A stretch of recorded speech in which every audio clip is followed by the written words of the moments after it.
You know what I mean? You're gonna lay in the bed you make. You're not gonna get away with nothing in terms of the energy. You know what I mean? You might beat the camera or the police. They might not catch you for what you're doing, but the energy is always gonna return to you. So when you just living in this cycle of being negative all day and just putting out negativity and that's the only energy you putting out, it's gonna return to you in a different form than you put it out in. So I would just say, you know, master your energy. Do your best to master your energy and what you put out, you know, and unless that's what you want, you know, because you entitled to whatever you want to create, whatever experience you want to create for yourself. But if you're tired of that shit, adjust the energy.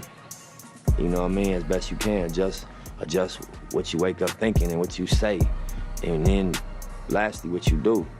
And that's not an easy thing to do because it's such a pressure in these areas to just go by the way things are.